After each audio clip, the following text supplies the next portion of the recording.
여러분 안녕하십니까? 주영 목사입니다. 반갑습니다. 지금 저는 한국에서 태평양을 건너서 지금 미주의 LA 부근에 있는 영걸랜드라는 시에 살고 있어 여기서 여러분을 뵙게 됐습니다. 사실은 3년 전에 이 모임에 참석하려고 예약했다가 그 흉측한 코로나 때문에 여러분의 집회가 이루어질 수 없는 상황이 됐을 때 좀 미루다가 오늘 드디어 만나게 되었습니다. 오케이, 좋습니다. 자, 우리 오늘 여러분들이 앞선 시간에 굉장히 많은 은혜를 받았던 그런 느낌이 여기 평양 건너 여기서도 그 열기를 이렇게 느낄 수 있었습니다. 하여튼 우리 남은 시간 여러분과 함께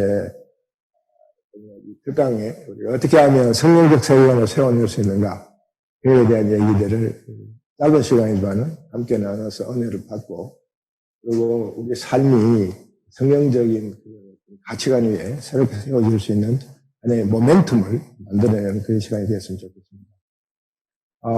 우리 관계자로부터 이번 집회의 그 주제가 예수님께로 돌아가자 이런 주제로 이 모임을 갖는다고 그렇게 제가 들었습니다.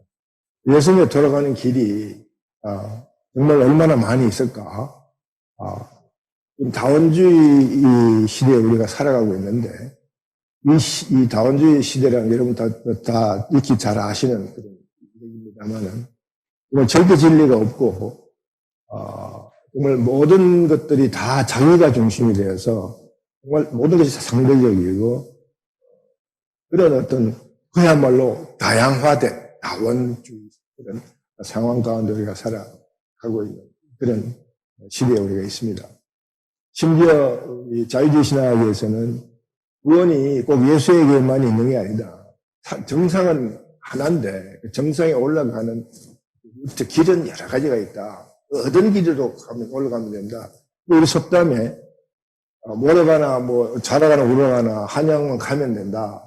이런 어떤 그런 얘기들이 아주 난무하는 그런 우리 기독교 자체도 제대로의 절대 가치를 세워나가지 못하면서 살아가는 그런 신앙생활을 하고 있는 시대에 우리가 살아가고 있습니다. 자, 이럴 때 정말 우리 특별히 기독교 교사 여러분들이 이런 상황 가운데서 신앙적 자세를 어떻게 가지고 정말 내 자신뿐만 아니라 내가 이끌고 있는 학교 교육 상황 가운데서도 어떻게 처신하고 어떻게 정말 신앙의 본을 보이는 삶을 살아갈 것인가 하는 문제를 같이 하면서 짧은 시간이지만 함께 나눠보려고 합니다. 오늘 우리 성경 본문에 전도서 11장 9절에서 12장 2절 말씀까지 제가 본문을 택했거든요. 이 본문을 같이 한번 읽어볼까요?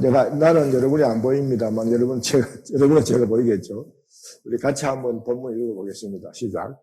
청년이야 내 어린 때를 즐거워하며 내 청년의 날들을 마음에 기뻐하라. 하나님 마음에 원하는 길들과 내 눈에 보이는 대로 행하라. 그러나 하나님 이 모든 일로 말미암아 너를 심판하실 줄 알라. 그런즉 근심이 내 마음에서 떠나게 하며 악이 내 몸에서 물러가게 하라. 어릴 때와 검은 머리의 시절이 다 헛되니라. 너는 청년의 때에 내 창조주를 기억하라. 공고한 날이 이르기 전에 아무 낙이 없다고 할 해들이 가까기 전에 해와 빛과 달과 별들이 어두기 전에 이 뒤에 구름이 다시 일어나기 전에 그리 하라. 우리 오늘 읽을 주제를 전도서에서 적었습니다. 그럼 이 전도서는 저자가 누구냐 하는 데 대해서 신학계에서는 학설이 많습니다. 그러나 전통적으로 이 전도서를 누가 썼느냐고 볼 때 솔로몬이 썼다고 그렇게 믿습니다.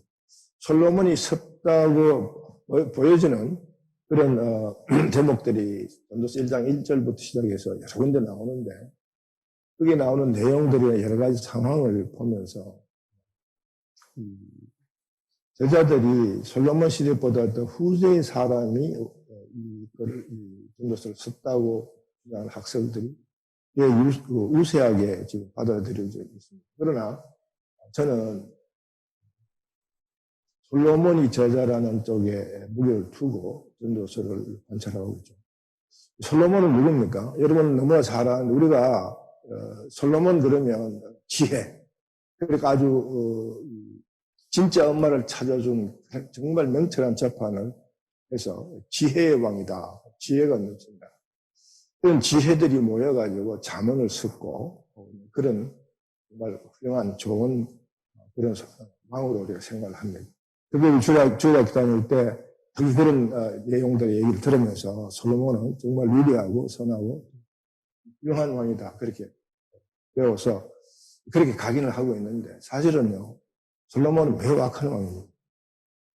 왜 악한 왕이냐 하면은 솔로몬 열왕기상의 1장에서 11장까지가 솔로몬 얘기가 나오는데 그래서 거기 9장 10장 이후에 보면 솔로몬의 악행이 나와요. 근데 솔로몬이라는 사람은요,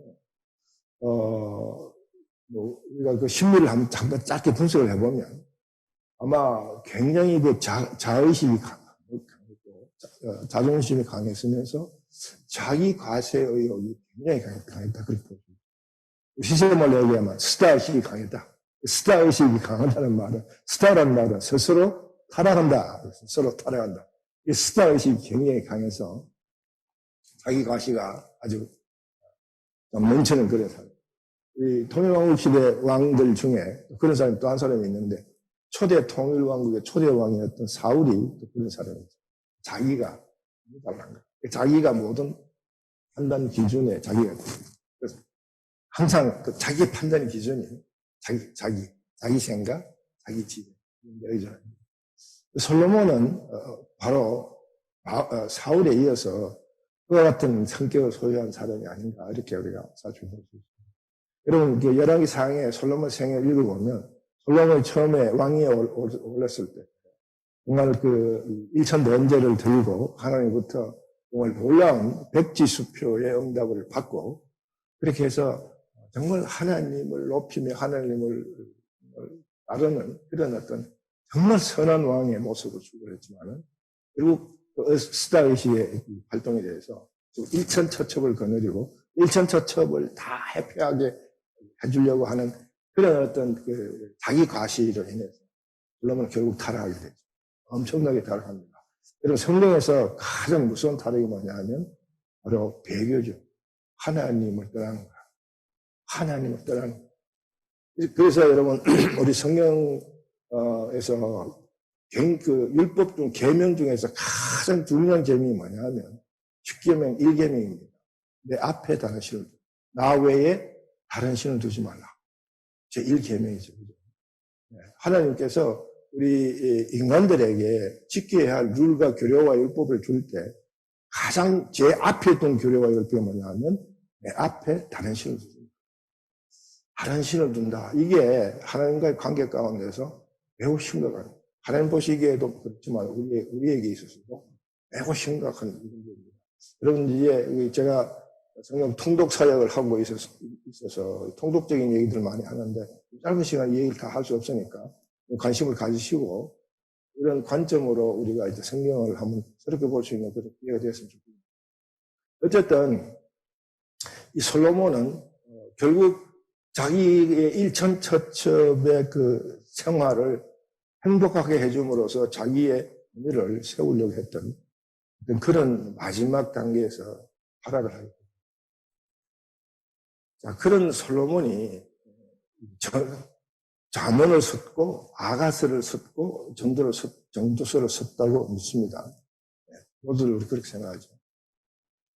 제가 솔로몬을 악한 왕이라고 그렇게 얘기를 하면서 강의를 어느 한 집회에서 그 강의를 들었던 목사님이 휴식 시간에 저희한테 항의성 질문을 해요. 어떻게 솔로몬이 악한 왕이 되냐? 그 솔로몬이 악한 왕으로 치면은 그 솔로몬이 쓴 이 세 권의 저서를 어떻게 읽어낼 수 있어야 되느냐? 그런 항의성 질문을 합니다. 저도 거기까지 미처 생각을 못했어요. 이 솔로몬 악한 왕으로 만들어 놓고, 만드는 건 아니지만은, 악한 왕으로 우리가 이제 분석하고 받아들이고, 놓고 보니까, 악한 왕이 쓴 전도서를 읽는다? 악한 왕이 쓴 잠언을 읽는다? 악한 왕이 쓴 아가서를 읽는다? 뭔가 좀 찜찜하잖아요, 그죠? 그 순간에 이 답변을 제가 아주 그런 생각을 해본, 갑자기 그런 질문을 받고 굉장히 속으로 당황한 가운데서 하나님께 긴급 기도를 했죠. 하나님, 이런 상황에 제가 어떻게 답변해야 됩니까? 그런 긴급한 기도 가운데 하나님께서 지혜를 주셔서 제가 이런 답변을. 목사님, 솔로몬이, 천국에 갔겠어요? 지옥에 갔겠어요? 악한 왕인데, 악한 왕은 특별히 하나님을 배신하고 배교하고 하나님을 폐하고 반역하는 사람은 천국의 가장 뜨거운 자리가 보장되어 있어요. 그럼 솔로몬이 바로 거기에 해당되는 사람이고, 우리 솔로몬이 지옥에 갔지 않았겠는가. 그렇죠? 이제 그런 얘기를 주고받으면서 제가 마음속으로 계속해서 생각을 하는 거예요. 근데 여러분, 솔로몬이 천국에 가지 못하고 지옥에 갔다 그러면 이게 우리 인간적인 그런 관점으로 정말 하나님 체면이 말이 아니에요. 그죠? 솔로몬이 누굽니까? 솔로몬이 여러 가지 많은 업적 중에 하나님의 성전을 지은 사람, 그죠? 우리 교회에서, 이 성경의 역사 중에서 하나님 구속의 역사 가운데서 성전이 차지하는 의미는 굉장히 큽니다. 우리 지금 그 얘기까지 다 지금 못 들어서 죄송한데, 하나님께서, 인간을 구속하셔서 하나님 관계를 회복시켜 주려는 중대한 역사를 이룬 가장 첫 점이 어딨냐면 신에서 언약입니다. 신에서 언약을 맺고 제일 먼저 하나님 주신 게 십계명을 주셨죠. 내 앞에 다른 신을 두지 말라. 이제 내가 너의 신이야. 내가 이제는 너의 아버지야. 원래 내가 너를 만든 창조주이기 때문에 이 세상에 신은 오직 나뿐이야. 그 인식을 분명히 가져야 돼. 그러고는 이 계명을, 제1계명을 주고, 그래서 나 위엔 신이 없다.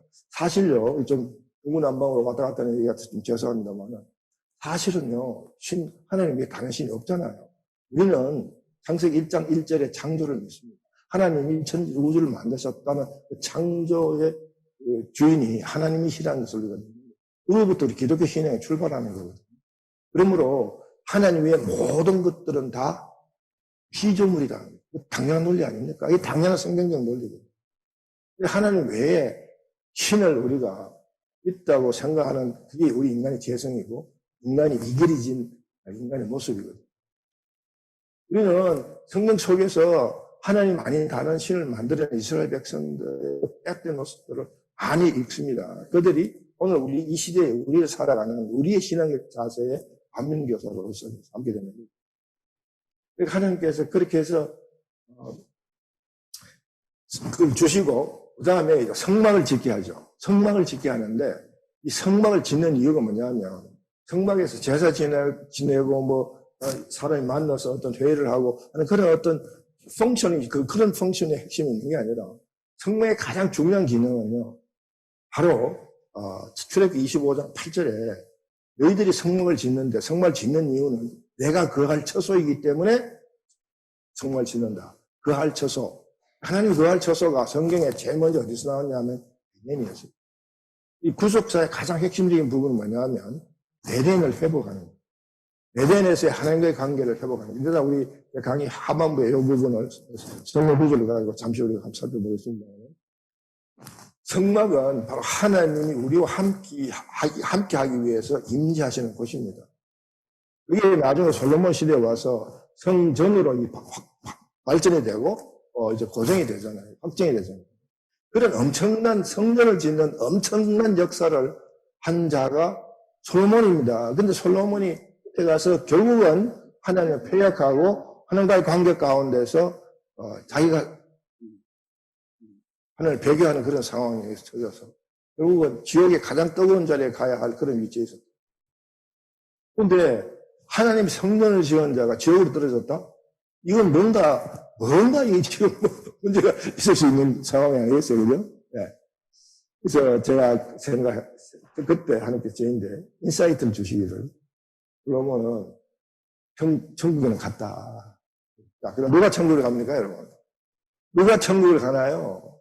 천국에는 이 세상에 헌금 많이 하고, 뭐 열심히 그냥 교회 봉사하고, 뭐 그냥 성경, 더불어도 성경 열심히 많이 읽고, 그게 아니에요. 천국에 가는 자는요, 바로 자기의 생각을 하나님, 내 삶의 주인이라는 고백을 가지고 회개하는, 그래서 인생을 털어버리는, 인생의 길을 털어버린 자가 천국에 가는 거죠. 지금까지 하나님 중심의 삶을 살지 않았지만은, 이제는 하나님 중심으로 삶을 살겠다고 회개하고 그렇게 고백하는 자들에게 천국의 자리가 보장되죠. 천국 가는 길이. 그렇다면 솔로몬이 어떻게 해서 천국에 갈 수 있었겠는가? 회개를 했는데 그 회개한 것이 바로 전도서다. 전도서는 솔로몬이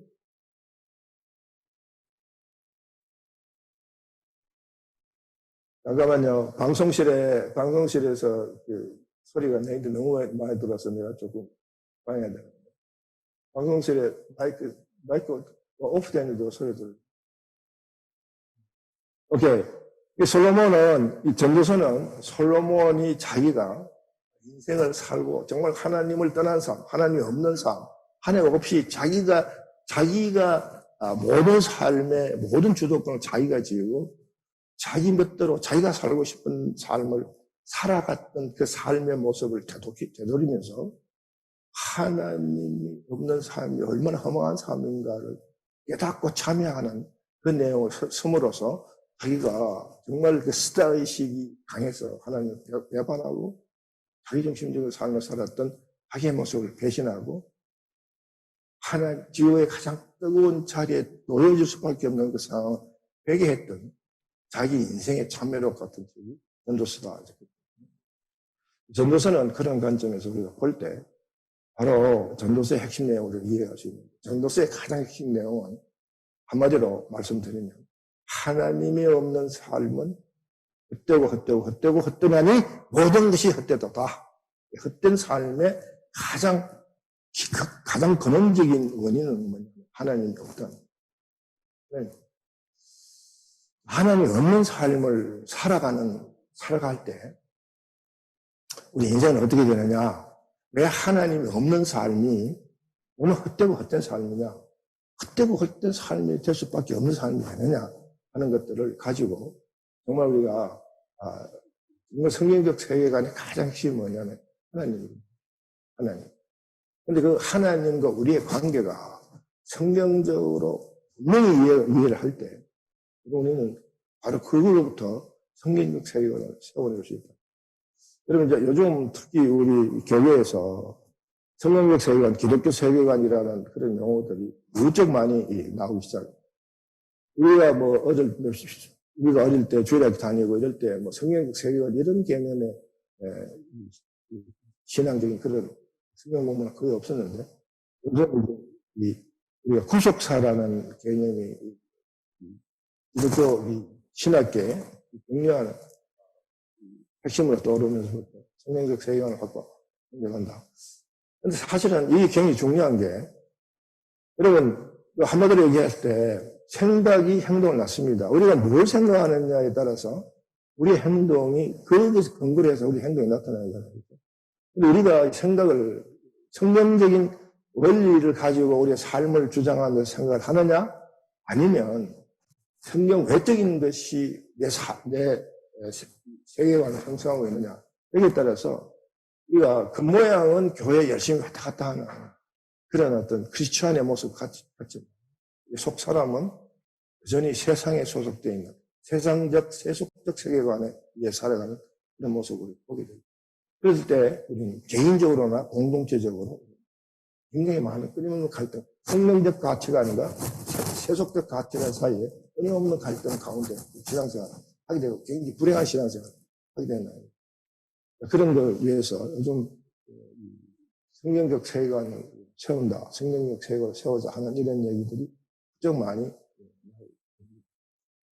우리가 왜 이 문제를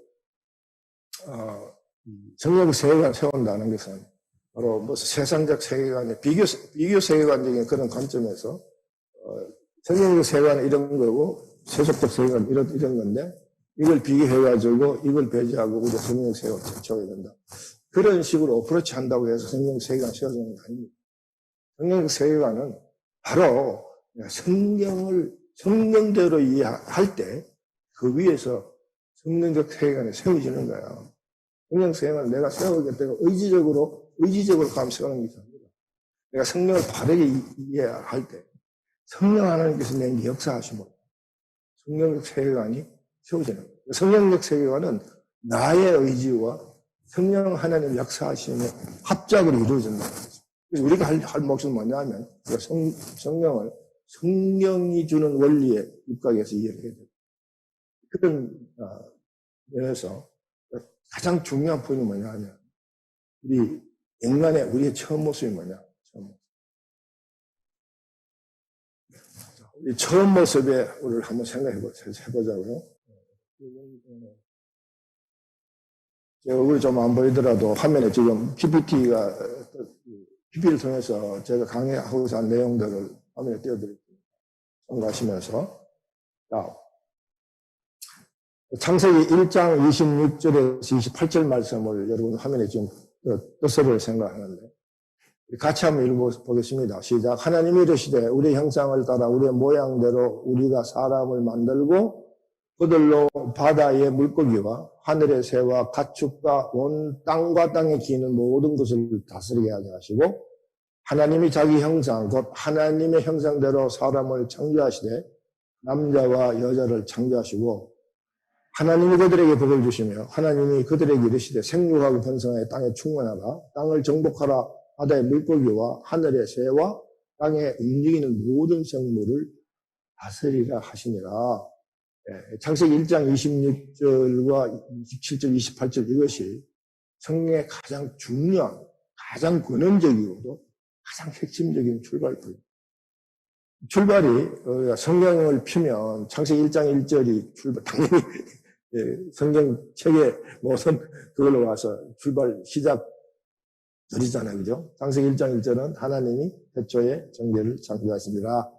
그렇게 해서 성경이 쭉 시작되면서 계시록 이까지 이제 성경이 이어지는데, 그건 이 창세기 1장 26절과 28절의 이 구절은 창세기 1장 제일 마지막에 나오는데, 창세기 1장은 하나님이 바로 우주 창조하는 전 과정을 다 기록합니다. 25절까지 보면 짐승을 짓는 것까지 나옵니다. 짐승을 짓고 그러고 이 구절이 나오죠. 그래서 우리는 창세기 1장을 읽어 나갈 때 이 순서대로 읽다 보니까 하나님께서 짐승을까지 다 지어 놓으시고 그리고 창조 과정을 끝내야 되는데 뭐가 빠졌다. 뭐가 하나 빠진 것 같다. 뭐야 봐. 우리를 소집한 거야. 우리가 누군지 이따 말씀드리겠습니다. 우리를 소집하고 그리고 이렇게 회의를 하다가 그렇지 인간을 만들어야 되는 거야. 인간 만들자. 그래 인간을 만들어서 우리가 지금까지 만든 이 모든 것을 관리해서 우리의 권한을 위임해서 관리하도록 하자. 다스리게 하자. 그런 위치, 그런 직무를 가져야 되니까 인간을 우리 형상의 모양대로 조금 멋있게 만들어서 그렇게 하자. 그러면 우리 창조의 전 과정을 끝낼 수 있다. 창조해야 하니까. 근데 마지막 창조 과정의 완성을 위한 마지막 구세의 일환으로 만들었기를 했다. 뭐 그런 식으로 생각해 볼 수 있습니다.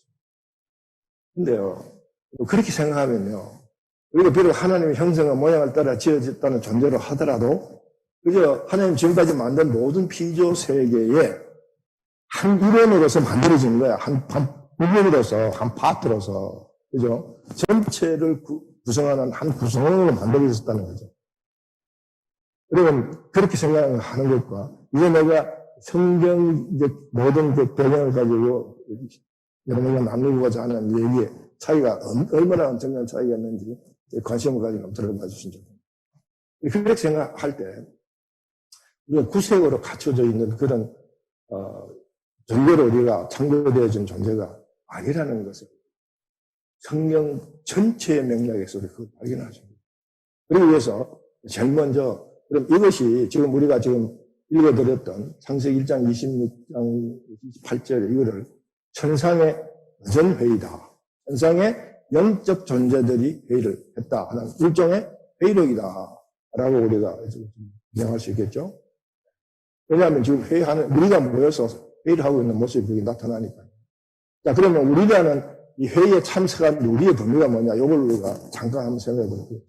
우리 보통 모든 신학에서는, 모든 신학자들은 이 우리를 그러니까 삼위 하나님이 복수의 개념이 있잖아요. 그렇죠? 성부와 성자와 성령의 복수의 개념을 있기 때문에 우리를 바로 삼위라는 개념의 복수 개념으로 그 우리를 그렇게 인용하는. 나는 여기에다가 한 가지 더 첨가를 하는데 천상의 영적 존재가 다 참석했다. 천상의 영적 존재 누가 있어요? 삼위 하나님 플러스 천사와 그리고 사탄까지 있었다. 지금 뭐 짧은 시간에 다 그 얘기를 지금 할 수 없지만 사탄이 하나님이 우주를 만들기 전에 천지 창조하기 전에 영계에서 이미 사탄이 반란을 일으켜서 사탄이라는 존재가 시작합니다.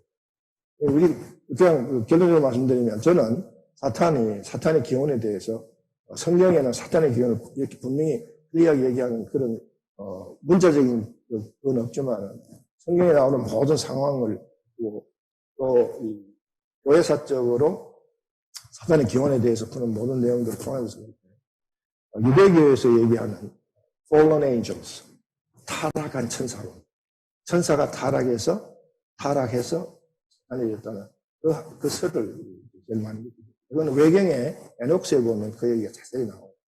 어쨌든 천사가 지어져 있는 천사가 하나님 천사를 먼저 만들고 그 천사 중에 정말 하나님을 배교했던 사탄이 생겨서 타락한 천사. 사탄까지도 이 회의에 업석으로 어떤 의결권을 가지고 의결권이나 발언권을 가지고 참석한 게 아니라 업석으로 참석하게 됐다.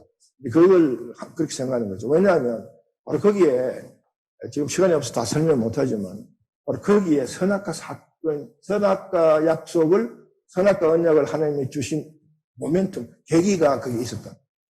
사탄이 하나님의 그 회의에서 인간을 만들시고자 하신 하나님의 의도를 사탄이 강간을 하고 그래서 하나님의 관계를 인간의 관계를 깨어버리기 위해서 사탄이 그런 위치에 서게 된다. 그런 걸 하나님께서 하시기 때문에 선악과 약속을 하게 되는데 지금 그것까지 설명할 시간이 없으니까 어쨌든 그런 흐름을 이해하시면 되겠습니다. 이렇게 해서 우리라는 존재가 모여가지고 지금 천상에서 회의를 하는 가장 중요한 포인트는 이거야. 이 회의가 언제 있었느냐 이거 언제. 과연 지금 조금 전에 제가 말씀드린 것처럼 창세기 1장 천지 창조의 전 과정을 쭉 이루어 가고 점성까지 짓고 마지막 뭐 하나 빠졌어? 뭐 빠졌지? 인간을 만들자. 이런 식의 과정 가운데서 이를 그렇게 했느냐? 아니면 다른 어떤 그것보다 또 앞선 시간에 그것보다 훨씬 더 앞선 시간에 그걸 했느냐?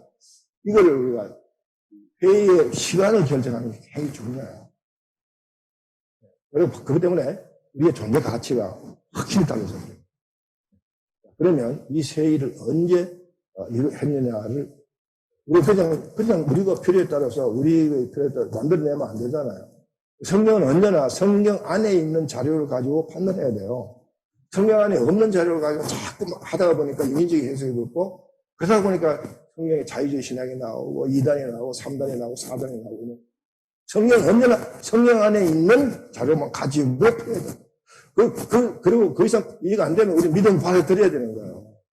자꾸 우리 이성을 자꾸 그 이상을 확 활용해가지고 딱 성경을 필요 이상으로 해서 성경을 인문학화해버리는 그런 성경 해석을 함으로써 교회가 더욱더 올라서 그게 바로 그게 성경적 세계관을 생각하고 그걸 성경적 가치관을 생각하고 그걸 가르치고 이러니까 교회 안팎이고 너무너무 혼란스러워요. 지금 우리 그런 시대 교회가 바로 절대적 가치가 성경인데 교회가 바로 다원주의적 사고방식을 가지고 성경을 어프로치 하면서 신앙생활을 하고 있는 그런 살아가고 대표적인 케이스가 조금 여담입니다만 동성애다. 동성애 문제는 성경적으로 풀면 이런 굉장히 엄격하고 중차대한 범죄 행위를 하고 여기까지 지금 설명을 좀 하고 싶은데 시간이 많이 주어지지 않아서 나중에 기회가 있으면 하겠습니다. 자, 우리 여러분 이 에베소서 1장 4절에 보면 이런 구절이 나옵니다. 같이 한번 읽어볼까요? 창세전에 그리스도 안에서 우리를 택하사 우리로 사랑 안에서 안 틀어요. 네. 에베소서 1장 4절 같이 읽어볼게요. 시작. 창세전에 그리스도 안에서 우리를 택하사 우리로 사랑 안에서 그 앞에 거룩하고 흠이 없게 하시려고. 그렇죠. 우리 이제 에베소서 1장 1절부터 쭉 그 문맥을 전체를 다 봐야 되는데 그냥 시간이 없으니까 요 구절만 뽑아서 보면 우리를 택해서 우리를 사랑해서 그 앞에 거룩하게 흠을 없게 하시려고 우리를 만드신 때가 언제냐 하면요. 바울은 그것이 창세 전이다. 지금 여기 좀 제가 PC에서 PPT를 만들어서 아이패드를 넘겨오니까 이 지금 몇 가지 떼져서 나오는데 그게 헬라로 나온 부분이 뭐냐면 카타볼레 코스모스라는 단어가 지금 한국어 해석하고 좀 겹쳐져가 잘 안 보이는데 그게 뭐냐면 기초를 놓는다. 카타볼레는 기초를 놓는다는 말이고 그 다음에 나오는 게 코스모스인데 코스모스는 우주 또는 지구라는 그런 이 두 가지 합성어가 바로 창세라는 단어로 표현되는데 그것이 그 밑에 나와 있는 대로 The Foundation of the World 땅의 기초를 낳는다. 세상 그러니까 천지 창조를 핥고 시킨다. 그럼 욥기에 가면 하나님이 욥과 대화를 시작하면서 제일 먼저 욥에게 던진 질문이 욥아 내가 땅의 기초를 낳을 때 너가 어디 있어? 땅의 기초를 낳을 때 그게 천지를 창조하는 그 그러니까 이 천지를 창조하는 그 전이 있었다는 거예요. 창세 전이 있었다는 거죠. 이 전이 있었다는 것을 보여주는 또 다른 두 단어가 있는데 이 두 단어에 대한 이해를 여러분 분명하셔야 돼요. 이게 이 지금 제가 여러분에게 나누고 하는 이 부분이 성경적 세계관을 형성하는 가장 핵심적인 또하고 가장 기본적인 파운데이션. 이게 대한 기본적인 우리의 분명한 이해가 없이는 성경적 세계관이 그야말로 엉뚱한 데 세워진 거예요. 이 두 개의 단어라는 게 바로 여기 있습니다. 창세 1장 1절에 레시트라는 단어가 나오고요. 요한복음 1장 1절에 아르케라는 단어가 나와요. 이 두 단어가 한국어로 번역될 때, 한글로 번역될 때 꼭 공이 태초라는 단어로 번역됐어요. 그런데 이 두 태초는 전혀 다른 의미의 태초. 자, 이 창세기 1장에 나오는 레시트, 베레시트 바라 엘로힘, 그러니까 태초에 하나님이 창조하시니라 천지를 이런 식으로 1장 1절에 나올 때 이 베레시트, 베는 전치사니까 빼고 레시트라는 단어의 태초는 바로 언제냐 하면 창세기 1장 3절에 하나님이 빛이 있어라 하나님이 빛이 있었더라. 이게 창조 시작이거든요. 빛이 있어 라가 바로 레시트입니다. 이게 바로 태초예요. 그러니까 바로 이 그림으로 놓고 보면 여기에서 태초죠. 태초가 바로 레시트입니다. 레시트. 그러면 요한복음에 나오는 아르케라는 단어.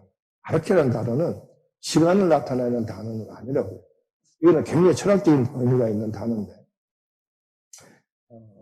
굉장히 많은 누앙스가 있는 그런 단어지만은 우리가 이 태초라는 개념으로 가지고 이 누앙스를 한번 생각해 보면 가장 근원적인 거, 가장 근원적인 거, 더 이상 쪼갤 수 없는 가장 기본적인 파운데이션을 얘기할 때 아르케라는 단어입니다. 요한은 예수님의 신성을 강조하려고 자기 복음서에서 예수님을 표현할 때 제일 먼저 말씀이라는 표현을 했죠. 로보스. 말씀이라는 말씀을 쓰면서 이 로보스가 언제부터 있었냐 하면 아르케 때부터 있었다. 태초에 말씀이 계십니다. 이게 태초에 말씀이 계신 요한복음 1장 1장에 아르케라는 단어는 바로 태초. 이 태초는 어디냐 하면 이 그림을 보면 이 부분이 자리죠. 그러니까 천지가 창조되기 전에. 그러니까 빛이 있어라 그러기 전에 빛이 있어까지 거기까지가 지금 아르케예요. 라 그러니까 시트가 된 거예요. 이게 됩니까?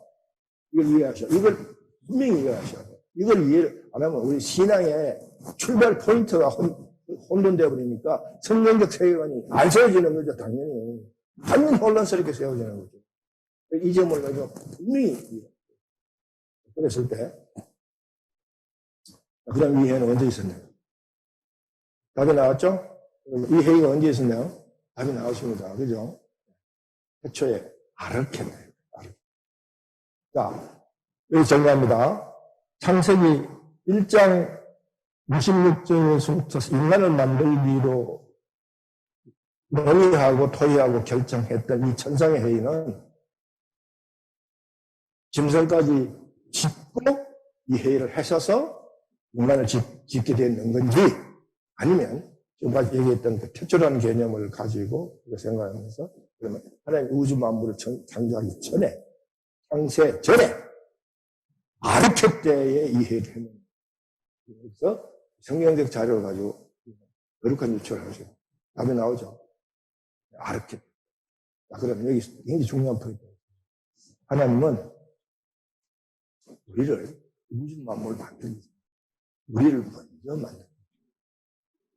먼저 만들기로 하시고 그러고는 우리를 만들어서 우리가 살아가고 우리가 하나님과의 관계 가운데 존재할 수 있는 최적의 상황을 만드는 게 뭐냐?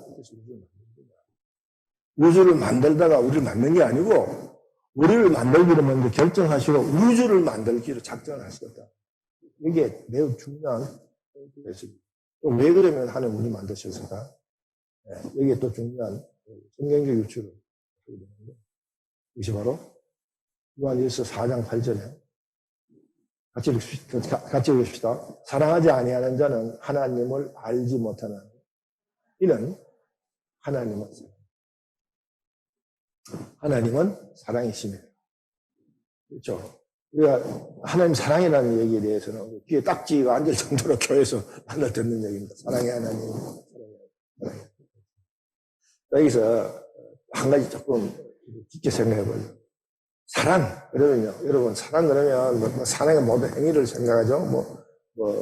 자비심, 이런 모든 사랑의 속성에 대한 얘기들 많이 하는데, 가장 사랑이라는 단어의 가장 근원적인 개념이 뭐냐면, 관계입니다. 사랑은 관계예요. 그죠?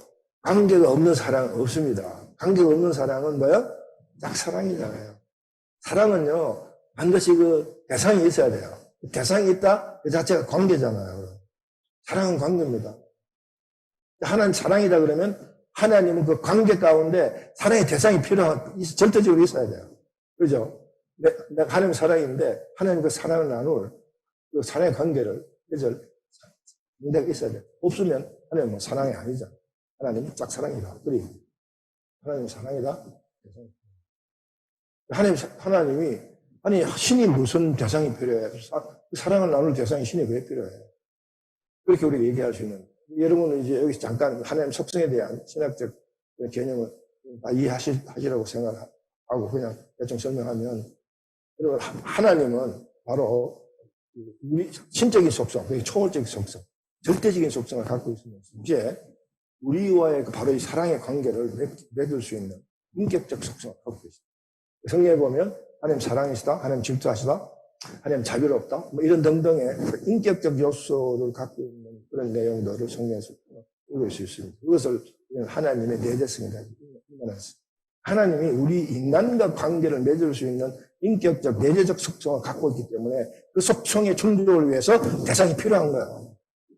하나님 누가 그렇게 지으셨느냐? 그건 우리가 알 수 없는 거예요. 하나님은 스스로 계십니다. 하나님 스스로 계십니다.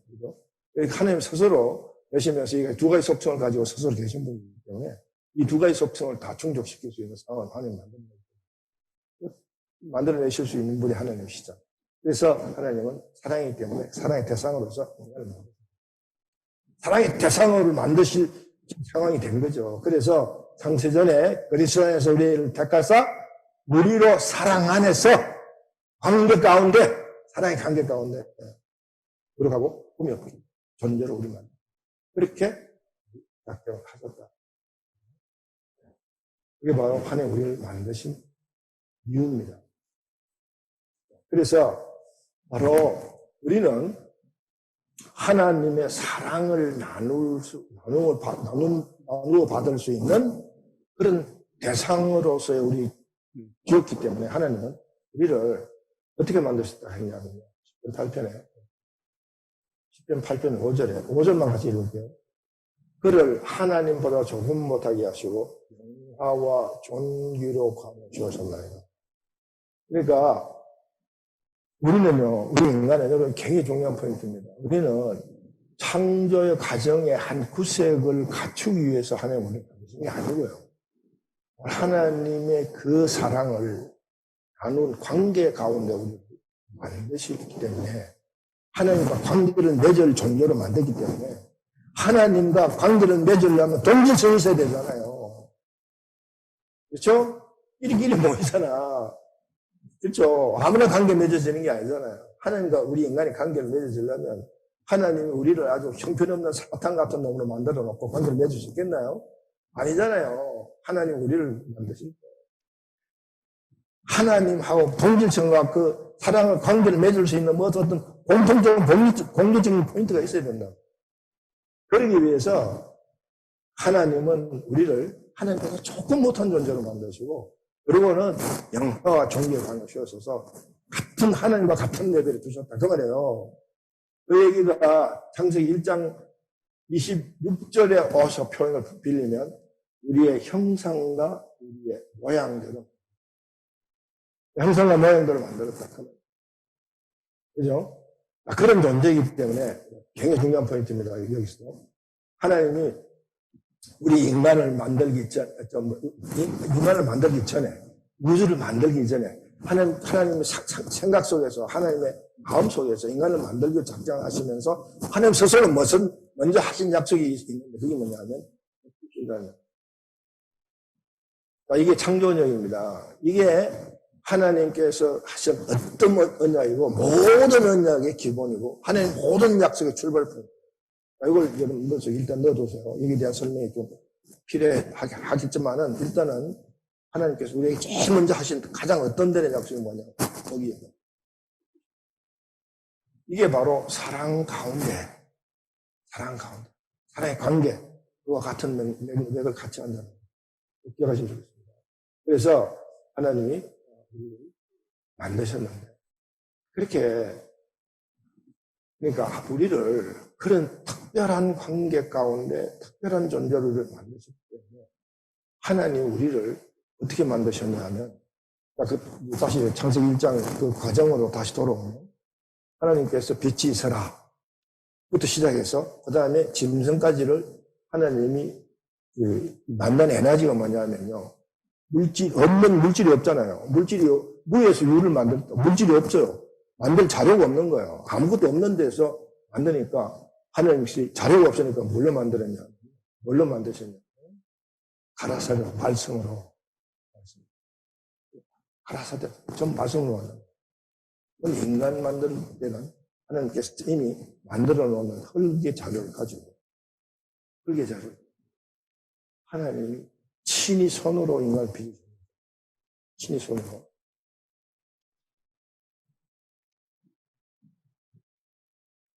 같이 읽습니다. 여호와 하나님이 땅의 흙으로 사람을 지으시고 생기를 그 코에 불어넣으시니 사람이 생명이 됩니다. 흙이에요. 그런데 흙을 향하여 짐승아, 저 흙아 사람 되라 그렇게 말씀하시지 않았다는 거야.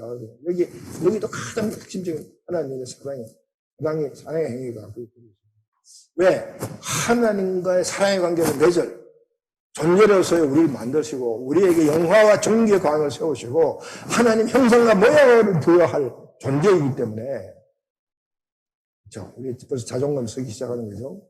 그런 존재예요. 하나님이 우리를 손으로 직접 펴셨다. 그러면 하나님 손이 있어요? 하나님 손 보셨어요?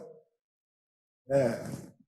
성경에는 하나님 손이 있다는 문제 너무 많이 나와요. 특별히 이사야서 해가지고 하나님이 우리 인간들을 위로하고 그들을 보호하고 소망을 줄 때 이런 내용을 할 때 등장하는 게 뭐냐면 능하신 오른손 내가 너희를 내 의로운 오른손으로 너희를 붙들리라.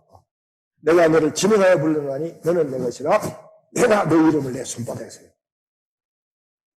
이 멋있습니다. 이 너무 멋있는 하나님. 손이 있다, 손. 오른쪽이란 말은 하나님의 권능을 얘기해요. 그래서 예수님이 하나님 보좌 오른쪽에 하나님의 권능을 얘기해요. 이 파워풀한, 하나님의 파워, 이 얼마나 그야말로 앱스도 절대적인 파워를 갖고 있거든요. 그 손으로 우리 뻗으신다, 그 말이에요.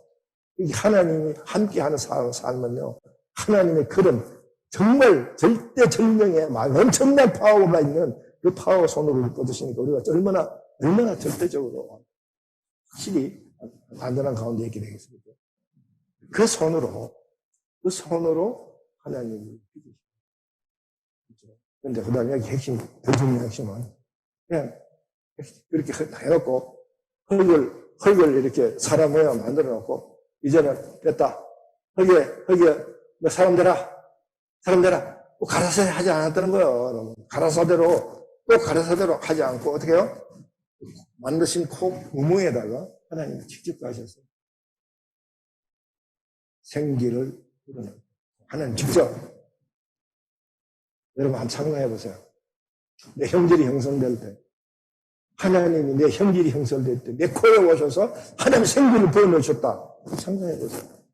우린 그런 존재예요. 아담과 하와만 그렇게 만드는 게 아니라 오늘 이 시대, 지금 현재 열렸나 우리 살아가는 모든 하나님의 기도석이고 우리 인간이 하나님 직접 이 코에다가 불어넣으셨다. 그러므로 이 흙이 하나님의 생기와 합쳤을 때 우리는 생명이 됩니다. 살아있는 존재. 아파르가 니시마를 만나면 네펫이 하야가 된다 그 말이야. 우리 그런 존재입니다. 자, 모든 성경적 세계관의 가장 근원이 되어야 부분을 뭐냐면 바로 이 부분입니다. 우리는 창세 전에 하나님 우리는 반드시 여자입니다. 왜? 사랑을 나눌 대상이 필요해서. 그 사랑에 나눌 대상으로서 우리를 만드시기로 작정하십니다. 그리고 그에게 뭐야? 모양과 형상을 부여해서 영화와 종교관을 세우시고 그렇게 인간을 만드시고 중차대한 인물을 주셨는데 그게 뭐냐면 내 대리인이 되라. 하나님의 대리인이 되라. 다스리게 하자.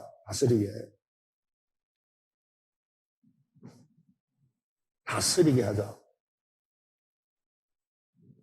바로 이것 때문에 우리 창세기 1장 26절, 28절을 우리가 cultural mandate, 문화명령이라고 합니다. 다스리라, 충만하고 번성하고 정복해라. 그래서 바로 이것 때문에 다스리라.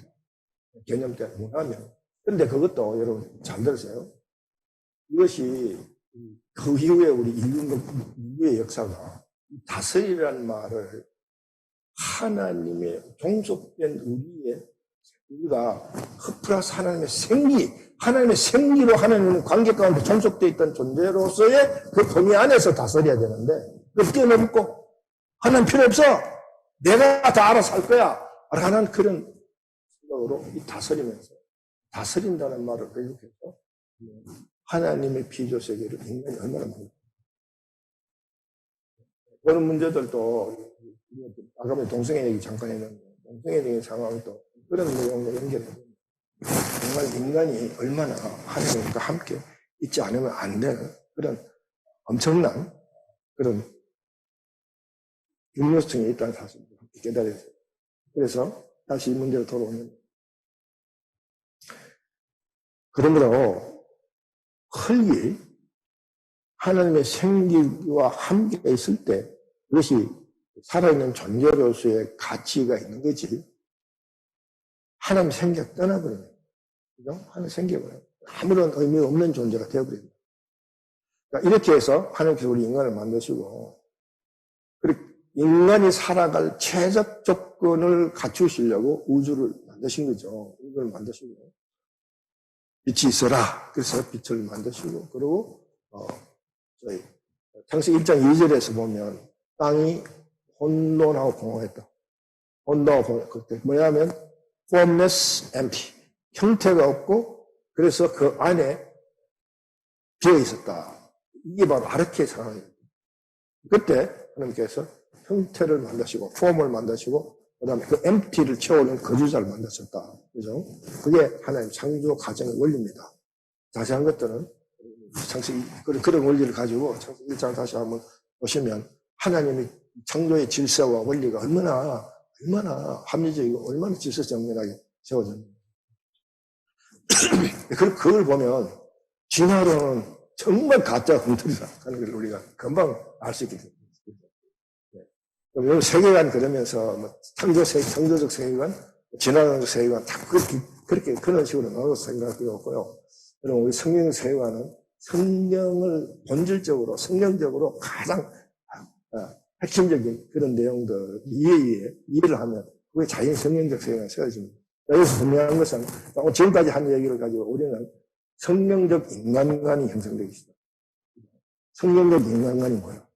그러면 우리의 존재감이라든가 우리의 존재 가치라든가 우리의 존재 이유가 성경적으로 확실히 세워졌잖아요. 이게 우리의 가치관이고 우리 바로 성경적 세계관의 출발이에요. 그랬을 때 하나님께서 문제는 뭐냐면 창세기 2장 15절에서 17절 말씀까지 같이 읽겠습니다. 여러분 지금 제가 지금 보니까 지금 미주는요 새벽 4시입니다. 지금 현재 새벽 4시 27분인데 한국 시간으로 9시 27분이죠. 9시 27분. 제 강의가 보니까 한 20분 정도 남은 것 같은데 이번에 브레이크 할 타이밍도 아닌 것 같고 그냥 계속 갑니다. 앞으로 한 20분만 더 강의하고 멋지게. 자, 그래서 지금 하나님이 인간을 그렇게 만드시고 정말 하나님의 사랑을 나누어서 아주 종기에 영어와 관을 쓴 그런 아주 정말 정기로운 보배로운 그렇죠? 보배로운 겁니다. 이 보배롭다는 말이 사실 나중에 튀어요. 네.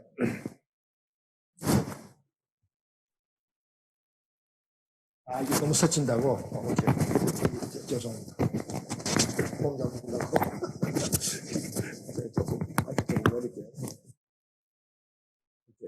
자, 우리가 매우 보배로운 존재다.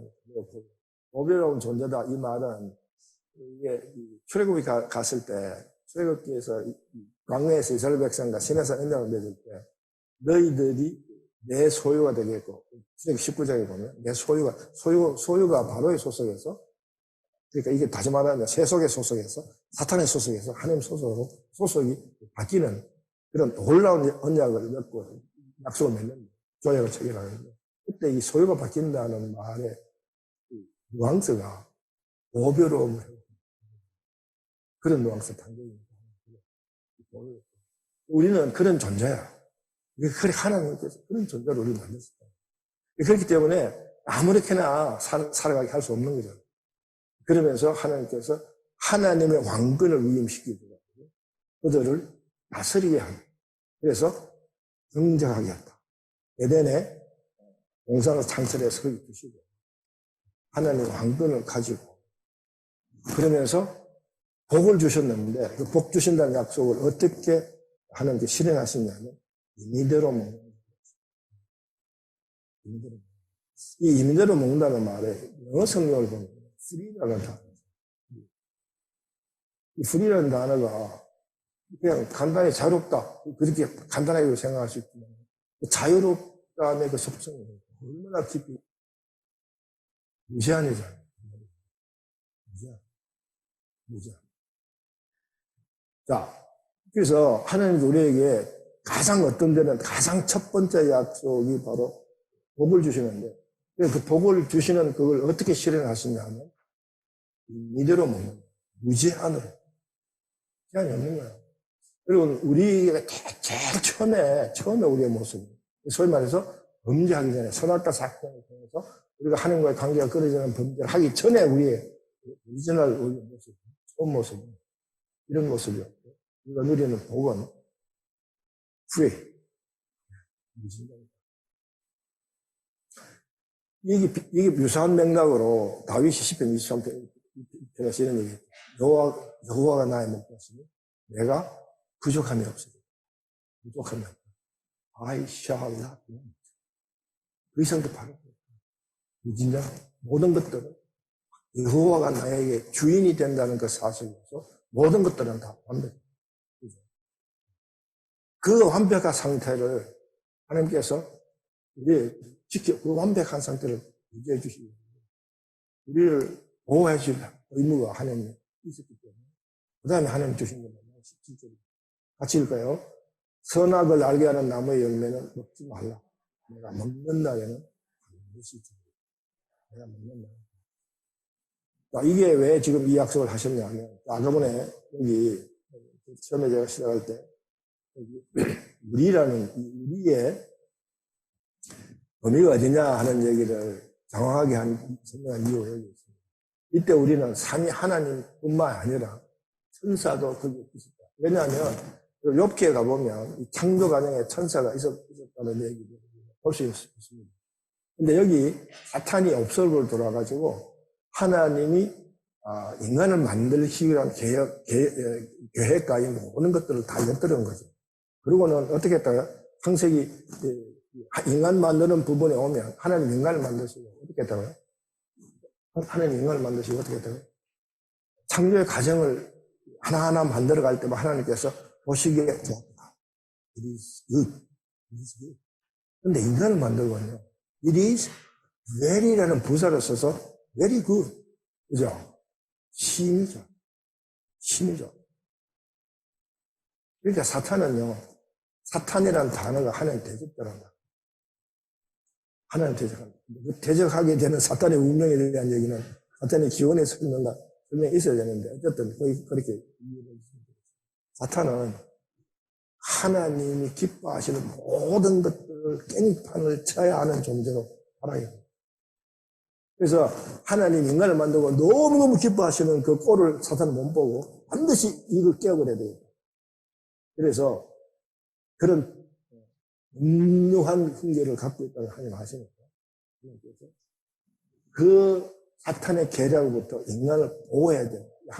내가 사랑의 관계를 만든 이 인간과 관계를 지속적으로 정말 이 이미지를 먹을 수 있는 이 엄청난 축복을 누릴 수 있는 이걸 무진장으로 이어가게 하시려고 하는 하나님의 그 사랑을 이어나가기 위해서 사탄의 이런 터무니없는 아택으로부터 인간을 보호해야 돼요.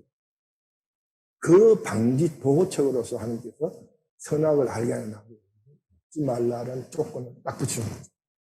너가 동산의 각종 나무의 실과는 임의대로 먹고 내가 너한테 무제한의 복을 주고 정말 하나님의 대리인으로서의 모든 위임된 왕권을 무진장으로 너가 특권을 누릴 수 있는 모든 것을 다 주지만 딱 한 가지만 제약을 두겠다. 이것은 바로 선악을 알게 하는 다. 자, 그래서 선악을 아는 나무의 열매를 먹었나 안 먹었나? 먹었나 안 먹었나? 네, 먹어버렸죠. 먹고 빨리 그냥 진도 시간이 없으니까 빨리 진도 나갈게요. 그래서 반드시 죽으리라는 이 말의 의미는 성경에 죽는다는 말에 두 가지 뉘앙스를 꼭 생각하셔야 돼요. 문맥상으로 잘 판단하셔야 되는데 그 두 가지 의미는 육신의 죽음, 육신의 죽음, 피지컬 데스 이거를 해야 되고 그 다음에 영적 관계 파괴, 영적 죽음. 여기서 하나님이 선악을 따먹으면 내가 정말 죽는다는 이 죽음은 관계 파괴를 합니다. 관계. 왜냐하면 사랑은 관계가 있습니다. 사랑하는 상태가 하나님 사랑하는 상태가 바뀌잖아. 왜? 하나님을 안 택했으니까. 아담과 하와가 하나님을 안 택하고 사탄을 택하니까 자연히 그 사랑의 관계가 끊어지죠. 그래서 죽는다는 얘기. 사탄은 죽지 않는다라고 해줄 때, 사탄이 죽지 않는다는 말, 목숨은 부지 않다. 실제로 목숨은 부지됐지만, 그 순간에 적사하는 상황을 내냈지만, 그런 강도를 끊어줍니다. 관계가 끊어지면 어떻게 됩니까? 제일 먼저 영이 죽습니다. 우리 인간의 운명이 여기서부터 창조의 처음 모습의 상황이 바뀌어버리는 상황이 시작되고, 여기서부터 지금까지 우리 인생의 모습이 출발 포인트. 먼저 영이 죽습니다. 영이 죽는다는 말은 관계가 끊어집니다. 하나님과의 관계가 안 됩니다. 자, 그래서 어떤 이 결과가 어떻게 나타나냐 하면 창세기 3장 9절, 10절에 보면 바로 내가 벗어섬으로 두려워하여 숨는다. 여기 굉장히 중요한 질문이 하나 있거든요. 하나님이 범죄해서 선악을 하나님 명령 어기고 선악을 다 먹고 그래서 두려워서 숨어버린 그 아담을 찾으면서 아담아 내가 어디 있느냐. 하나님 지금 아담이 어디 있는지를 물리적으로 실제로 아담의 그 몸덩어리가 육질덩어리가 숨어있는 그 아담 숨바꼭질 하듯이 찾으려고 내가 어디 있냐 그렇게 질문하는 거 아니잖아요. 하나님 전지전능하신데 아담이 어디 숨어서 뭘 하는지 하나님께서 다 아시는데 왜 굳이 내가 어디 있느냐 질문 아담이 왜 던질 필요가 없는데도 던지느냐 바로 아담아 이 질문 속에는 아담아 내가 먹지 말라는 이걸 열매를 먹고 그리고 너가 나와의 관계가 어떻게 되는지 내가 생각이 있느냐 판단이 있으면 이건 질문이에요. 하나님 너와 나와의 관계가 지금 어떻게 됐느냐 그에 대한 질문이거든요. 여러분 지금 오늘 이 시간에도 하나님은 나와 여러분을 오셔서 내가 어디 있느냐 아무개야 너가 어디 있느냐 너의 신앙적 주소가 신앙적 위치가 어느 위치에 있느냐 질문을 던지게 되죠. 바로 소화는 좀 잘못되면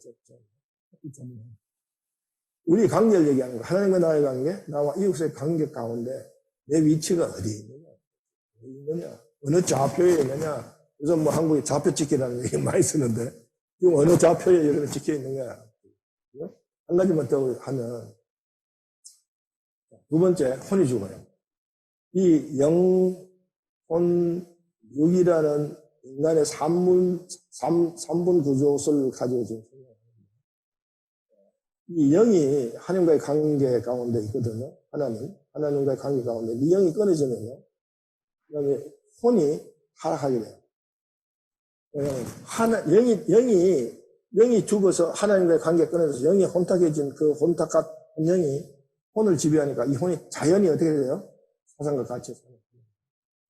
그래서 우리가 윤리적으로 도덕적으로 우리 악한 존재가 되는 거예요. 그 모습이 창세기 6장 9절에서 가인이 아벨을 죽이는 사건이에요.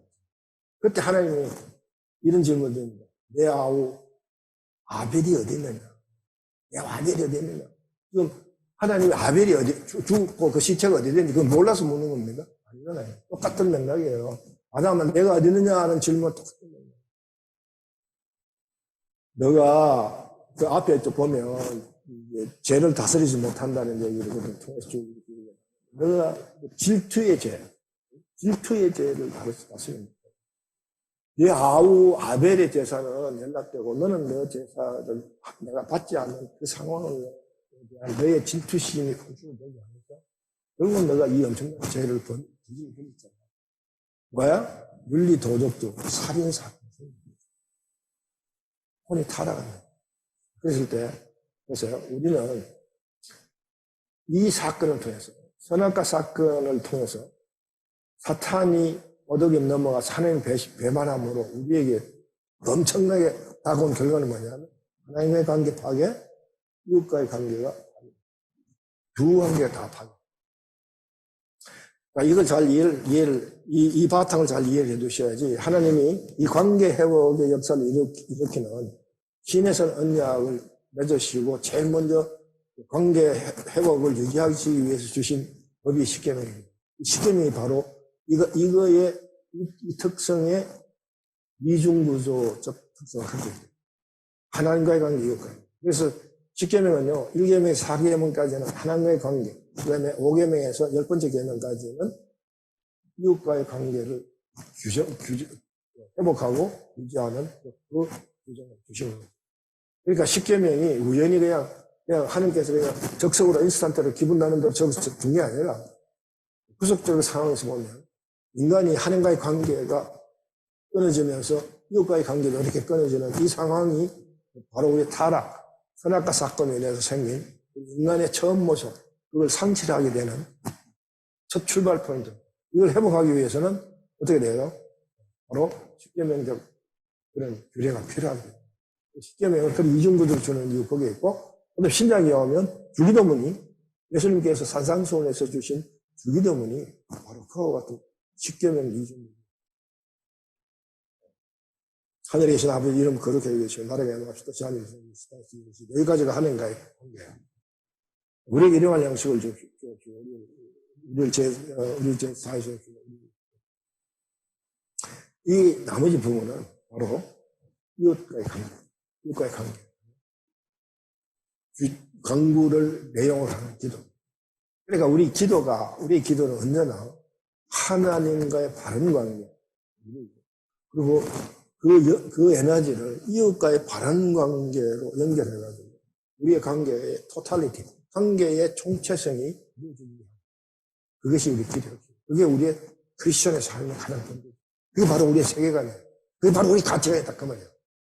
그걸 회복하는 게 우리의 모습이에요.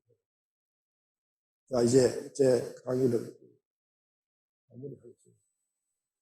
자, 그럼 다시 전도서입니다. 전도서에 하나님이 없는 삶은 헛되고 시체말로 얘기하면 하나님이 없는 삶은 안고 없는 삶. 여러분, 하나님이 없는 삶은 어떤 삶이라면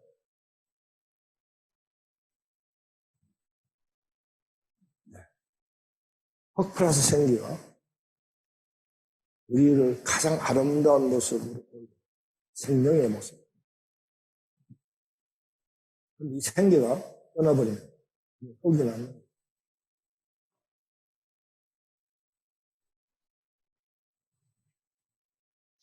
여러분 우리 오늘 읽은 전도서 여러분 나중에 집에 가서 한번 오늘 강의를 되새김질할 의도가 있으신 분들은 오늘 우리 읽은 전도서 나머지 부분을 다 읽었습니다. 12장 마지막 절에 12장 7절에 보면 이런 구절이 나옵니다. 흙은 여전히 땅으로 돌아가고 영은 그것을 주신 하나님께로 돌아가기 전에 여호와를 기도.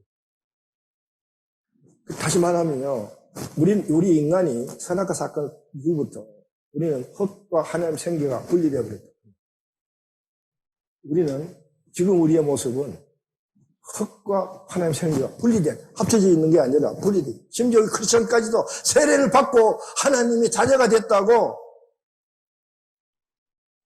감사하면서 기도하는 우리의 모습도 그가 갖고 있는 세계관 관점을 딱 열고 보면 흙과 생계가, 흙과 하나님의 생계가 분리되어 있는 상태에 있다 이 말이에요.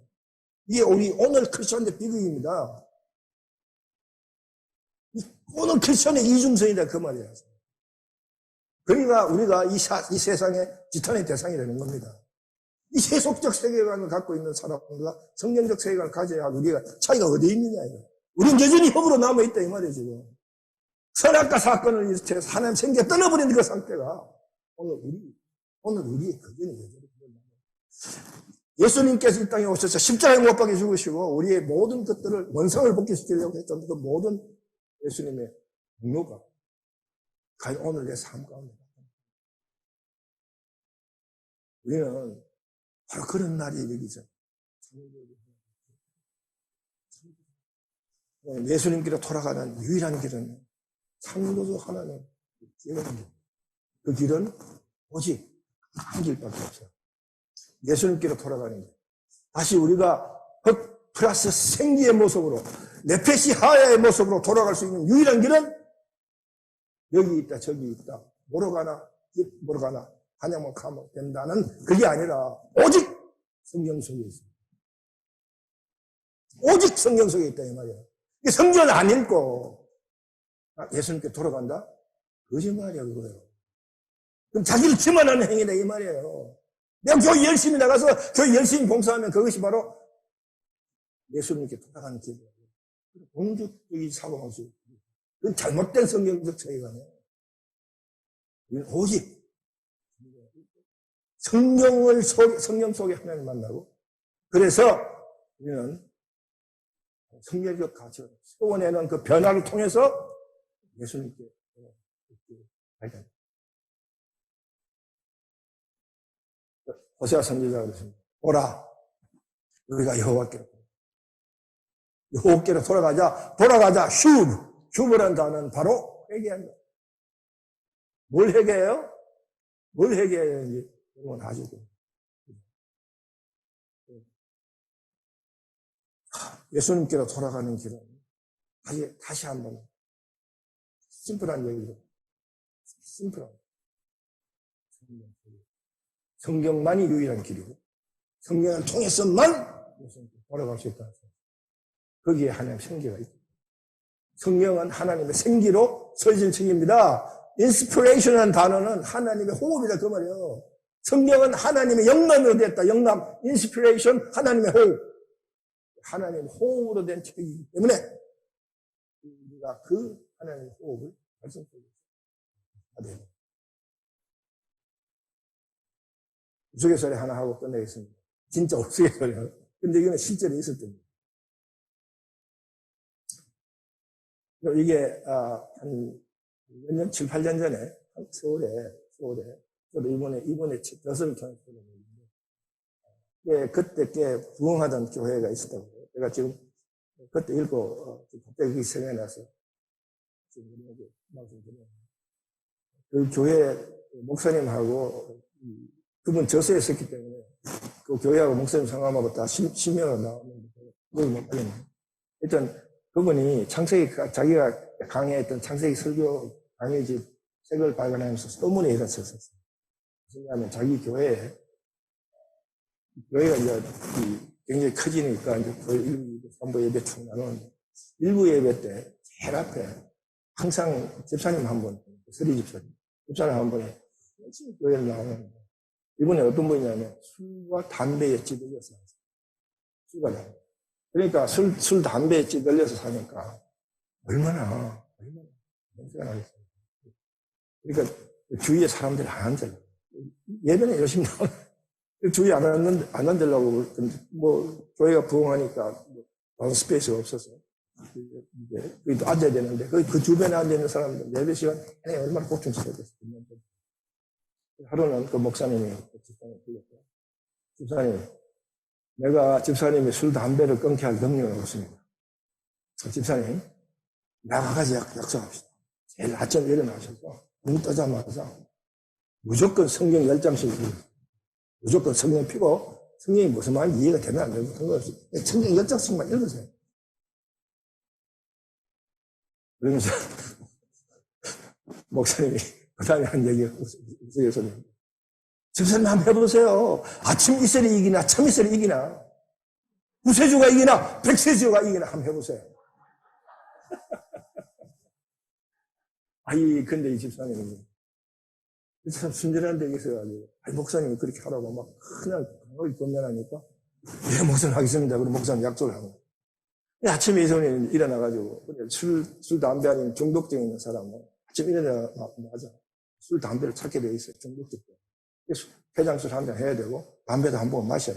그때 몸이 기능하게 되는데 하기 전에 성경부터 읽으라 그랬어요. 그래서 참고 성경 10장을 읽을 때까지 참고 성경 10장을 읽는.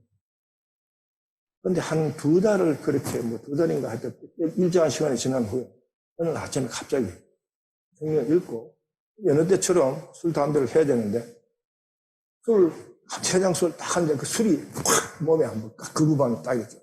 땡 담배를 한 대 끼워 물었는데 전체가 빙글빙글 도면서 그 일로 술 담배 딱 까버렸다. 여러분 무슨 얘기입니다. 근데 실제로 있었던 얘기예요. 아니 목사님이 그 책에 썼어요. 성경은 그런 능력이 있습니다. 저는 성경 통독을 하면서 전 세계를 누비고 다니고 한국도 누비고 가고 성경서 근데 이런 통독을 우리가 성경 일독도 가져하고 그러고 너무 많은 간증이 있어요. 놀라운 성경에 읽어서 성경을 통해서 놀라운 변화기라는 감정을 들 때 제가 이 나이에 사역을 놓치고 저런 역사를 하나님께서 이 통문통독 사역을 통해서 하나님 이루시기를 원하는 하는 내가 지금 국도 새벽 2시에부터 일어나가지고 저 여기 강의 하려고 준비하고 정말 3년 전부터 이 강의 한다 생각을 늘 항상 생각하면서 해오다가 오늘 여러분 드디어 만나서 모르겠습니다. 성령 하나님께서 제 특강을 통해서 여러분에게 어떻게 역사하는지 성령 하나님의 몫입니다. 그리고 여러분과 성령 하나님과 관계 가운데 이루어져야 할 하나의 역사입니다. 여러분 다시 한번 마지막으로 특강을 마쳐 예수님께 돌아가는 창조주 하나님 기억해. 너희들이 공부한 때에 이르기 전에 청년들아 너희들이 공부한 때에 이르기 전에 창조주 하나님 예수님께 돌아가야 돼. 근데 어떻게 돌아가? 돌아가야 된다고 찬송 부르고 기도하면 돌아가지나? 아니요. 딱 길은 한 가지입니다. 성경에 관하여 공부하는 게 아니라 본문을 읽으시라 그 말이 성경을 펴고 하루에 10장씩 무조건 읽듯이 20장을 읽듯이 읽으세요. 아니면 우리 통독 프로그램에 오셔서 강의를 들으시든가 어쨌든 성경을 읽으세요. 성경은 하나님의 호흡으로 줍니다. 그럴 때 하나님의 호흡이 여러분이 변화되겠다고 해서 변화되는 게 아닙니다. 성경은 좌우에 어떤 날선 근본을 여러분의 영과 호흡과 관절과 골수를 찔러 쪼개서 성경적 세계관을 변화시킵니다. 그래서 이 마지막 글로 제가 오늘 종문합니다. 마치겠습니다. 시작. 그러므로 형제들아 내가 하나님 모든 자비하심으로 너희를 권하노니 너희 몸을 하나님이 기뻐하시는 거룩한 산제물로 드리라. 이는 너희가 드릴 영적 예배입니다. 너희는 이 세대를 본받지 말고 오직 마음을 새롭게 함으로 변화를 받아 하나님의 선하시고 기뻐하시고 온전한 뜻이 무엇인지를 분별하라. 그것이 뭐예요? 이 세대를 본받지 말고 분별하라. 무슨 말입니까? 세속적 가치관 분별해서 성경적 가치관을 세울 때 그때 비로소 너희는 거룩한 산제물의 삶을 살아갈 수 있다. 거룩한 산제물 우리가 그렇게 산다고 생각 속에 절단함으로써 이루어지는 게 아니라 이 세대를 본받지 말아요. 그리고 하나님 것이 무엇인지. 그래서 이 전도서 마지막에 이런 얘기가 있습니다. 요것만 듣고 끝낼게요. 12장 12절에 내 아들아 이것들로부터 징계를 받아라. 많은 책을 짓는 것은 끝이 없고 많이 공부하는 것은 몸을 피곤하게 하는 거예요. 공부하기 싫어하는 사람들이 써먹을 수 있는 성경 구절이라고 생각하면 안 됩니다. 13절입니다. 이제 결국을 다 들었으니 하나님을 경외하고 그 명령들을 지킬지어다. 이것이 모든 사람의 본분입니다. 우리의 본분은 하나님의 명령. 그것이 바로 이 세대를 본받지 말고 하나님의 또 다시는 성경적 세계관, 생각은 행동을 낳습니다. 성경적 행동을 낳는 여러분이 되어서 여러분과 여러분 가정과 여러분의 교육사역 현장과 그리고 나가서 대한민국 온 세계가 하나님 나라로 회복되는 놀라운 역사를 일으키는 초석이 여러분 되시기를 주님으로 축원하고 축복합니다. 할렐루야. 기도하고 마시겠습니다. 하나님을 감사합니다. 부족한 종 함께 나눈 이 귀한 주님의 말씀 가운데 역사해 주시고 주님의 뜻이 삶 가운데 온전하게 이루어질 수 있도록 지속적으로 역사하고 인도하시고 끝으로 이끌어 주시옵소서. 주님을 감사하며 예수님으로 기도드렸습니다. 아멘. 감사합니다.